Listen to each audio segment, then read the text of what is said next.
Chapitre 5, première année, potion. Vendredi 10 septembre 1971. À la fin de sa première semaine de cours, Rémus avait fait perdre 10 points à sa maison, appris un sort et gagné un nouvel hématome au menton cette fois.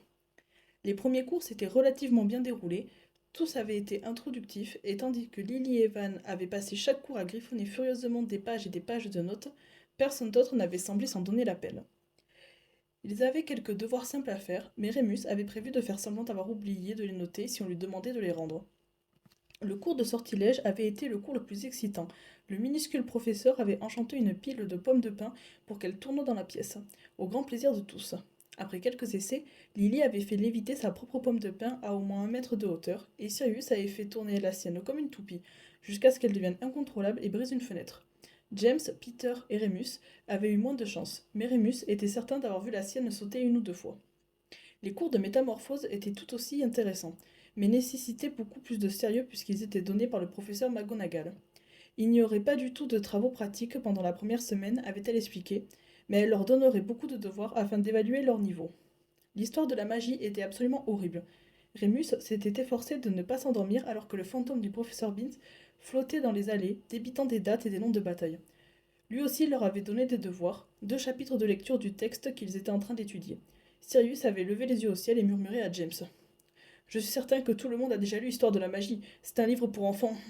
James avait acquiescé en bâillant et Rémus s'était senti mal. Sauf pour arracher la première page de Potion niveau 1 pour y cracher son chewing-gum, il n'avait pas touché à ses manuels.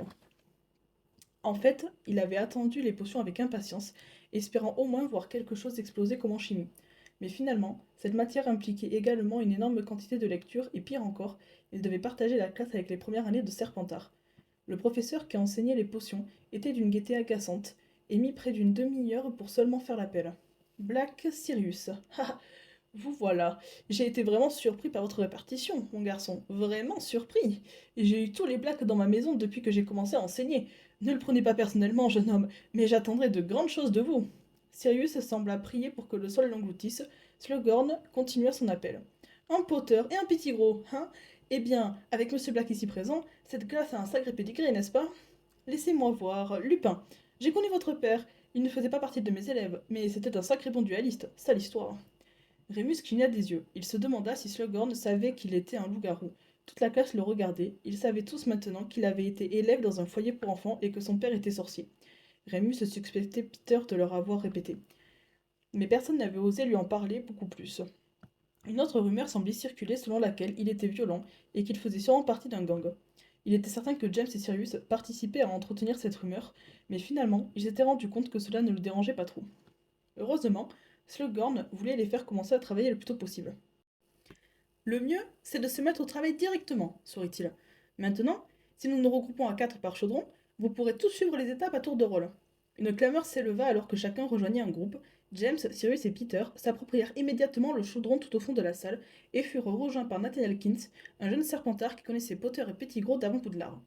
Rémus décida d'attendre que tout le monde se soit regroupé pour voir s'il pouvait s'en tirer en zonant au fond de la salle pour le reste du cours. Il n'eut pas cette chance. Rémus, tu peux te joindre à nous. Lily lui attrapa le poignet et le tira vers un chaudron qu'elle partageait avec Severus Rogue, son ami au long nez que Rémus avait rencontré dans le train, et Gary Muxibert, un garçon au nez retroussé qui semblait plutôt violent et dont Rémus avait un peu peur. Lily était déjà en train de bavarder, d'étaler tous les ingrédients et de chauffer le chaudron avec précaution. Elle regarda le livre de Severus qui avait déjà griffonné des notes dans les marges. Voici les queues d'escargot desséchées. Lily secoua un bocal de petite taille. Je pense qu'il nous en faut un quart d'once. On n'est pas obligé d'être très précis pour cet ingrédient, Lily. Lui n'apporte pas grand-chose dans l'ensemble, déclara Severus d'un air ennuyé. Lily les mesura, quand même, et les plongea dans la préparation bouillonnante. Mulcibert prit alors le livre et remua pendant 5 minutes en suivant les instructions de Severus sur la vitesse à suivre et la direction à prendre.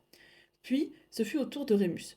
Lily lui donna le livre, il fixa la page. Il pouvait voir qu'il s'agissait d'instructions, il pouvait peut-être déchiffrer la moitié des mots, mais chaque fois qu'il pensait en saisir le sens, les lettres commençaient à se déplacer sur la page et il était à nouveau perdu.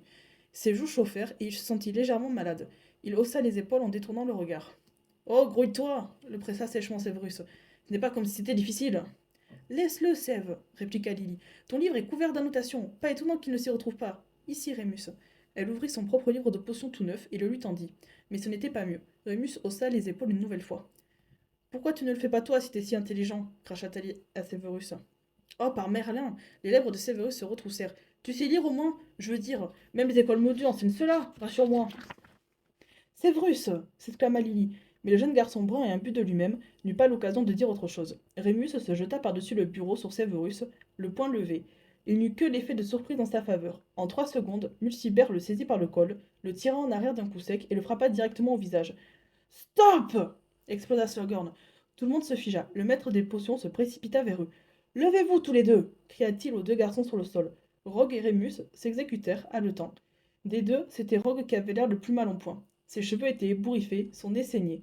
Rémus avait le menton plutôt douloureux, là où Mulcibert l'avait cogné, mais à part un uniforme froissé, il s'en tirait plutôt bien. Expliquez-vous, ordonna Slughorn. Ils baissèrent tous les deux les yeux. Mulcibert souriait, Lily pleurait. Très bien, déclara avec colère le professeur. Retenu pour tous les deux, 2 semaines, 10 points en moins pour Gryffondor et Serpentard. Ce n'est pas juste, s'écria soudainement James du fond. Il devrait y avoir 2 fois plus de points en moins pour Serpentard. Ils étaient 2 contre 1. De là où j'étais, c'est Monsieur Lupin qui a commencé, lui répondit Slughorn. Mais il secoua pourtant la tête. Cependant, vous avez tout à fait raison. Mulcibert, 5 points en moins pour avoir frappé Rémus. Vous savez, et comme je l'ai dit à votre frère aîné à plusieurs reprises, la violence ne résout pas la violence. Mademoiselle Evan, veuillez emmener Monsieur Rogue à l'infirmerie. Lupin, vous pouvez nettoyer le désordre que vous avez mis. Rémus ne connaissait pas de sort de nettoyage. Il dut donc passer la serpillière à la main. Slughorn lui fit même nettoyer le sang de Rogue sur le sol en pierre. Peu de temps avait passé depuis la pleine lune et l'odeur riche et métallique fit grogner son estomac. James, Sirius et Peter l'attendirent dehors à la fin du cours. Putain, c'était magnifique, mec! James donna un léger coup de poing à Rémus sur son bras. La façon dont tu lui as sauté dessus! Mulcibert était ici à se vanter en sortant de classe, ajouta Sirius. Tu as eu raison de le frapper, quel crétin! Il l'a raconté à tout le monde, se plaignit Rémus. Ne t'inquiète pas, ils sont tous de ton côté, lui dit James. Enfin, tous excepté les Serpentards. Ouais, et qui en a quelque chose à foutre des Serpentards répondit Sirius avec le sourire. Allons-y, c'est bientôt l'heure du dîner. Vous avez faim? Je suis affamé, déclara Rémus, lui rendant son sourire.